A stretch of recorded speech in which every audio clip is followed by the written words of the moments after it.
So, our consumption habits have indeed changed a lot. As I mentioned earlier, people might not fully grasp some of these long term structural changes. Secondly, people may not pay enough attention to some of the important social, economic, and even seismic phenomena happening at this stage. Perhaps I also think that we haven't verified this enough, and our observations haven't been detailed or thorough enough.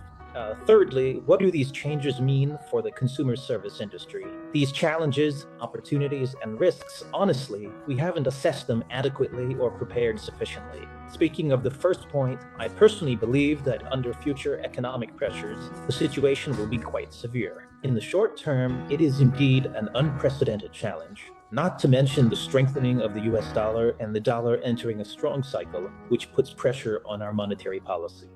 And not to mention the pressure brought by our fiscal deficit. In fact, we don't have much room left to raise taxes. Because the pressure is so great, I think this current central government has already worked very hard. They have really made significant efforts in providing relief and concessions, nearly 2 trillion yuan, which is truly not easy.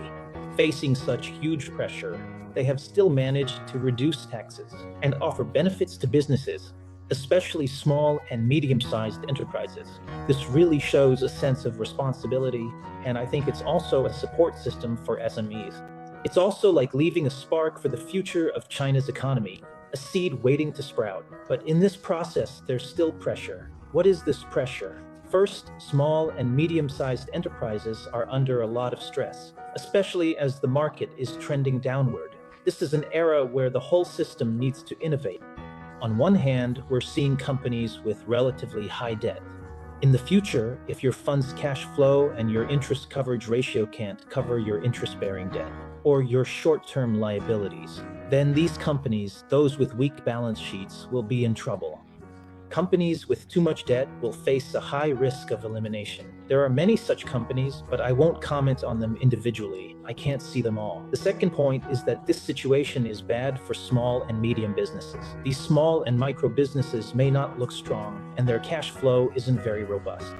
The third point is that due to insufficient reserves, when faced with this kind of uncertainty, their ability to recover on their own is also relatively weak. The fourth point is that in this process, because they are small and micro businesses, their overall strength in areas like organizational capability, industrial systems, financial robustness, market brand image, and so on is actually lacking when it comes to comprehensive competition. Yeah, it's true that they really don't have core competitive advantages or structural competitiveness and advantages. So what will the future look like? I think, first of all, in my personal opinion, the future economic situation might benefit the following areas.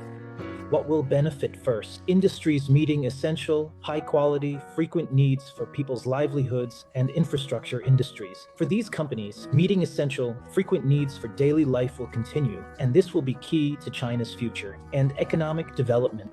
It acts as a stabilizer and ballast for the country's 1.4 billion people. With such a massive population base, China is truly the world's largest single market. The second point is that as our per capita income growth falls short of expectations, there is a possibility that we may see a downgrade in consumption levels. What about China? Even in a country with a highly developed tiered economy, it's still about social circles and layers. To truly understand China, don't just go to Beijing, Shanghai, Guangzhou, or Shenzhen. You don't need to go to Wuhan, Chengdu, or Changsha. Instead, go to a county in the central or western regions with 300,000 people. Stay in a county-level city for a month, check its fiscal revenue sources, local enterprises, economic structure, and the working age population 20 to 50 they depend on. Look at basic employment and average income, including lifestyle. By doing this, you'll understand China's economic development and daily life. The premier said 600 million people in China have an average monthly income under 1,000 yuan. Research from Beijing Normal University shows 900 million people earn between 500 and 3,000 yuan monthly. A billion people in China don't have a passport and have never been abroad, and 600 million have never used a flush toilet. This is what China is really like. If you just look at Beijing, Shanghai, Guangzhou, and Shenzhen, you might think, wow, it's even better than the US. You ride our high-speed trains, go through our airports, and It really does seem better than the EU or North America. In some ways, we're even more capitalist than the capitalist countries. But if you go to places like Guizhou, Gansu, Ningxia, Tibet, or my hometown in Hunan, or even in Zhejiang, to a county-level city with a population of 3 to 500,000, you'll start to understand what China is really like. That's not the China you see in the big cities. That's the developed, capitalist side of China. China is a folded society. This society has a very high economic base, but the average income level and the gap between rich and poor are huge. The vast majority of people are still living at this kind of income level. We are still a large developing country with a huge population. That's an objective fact.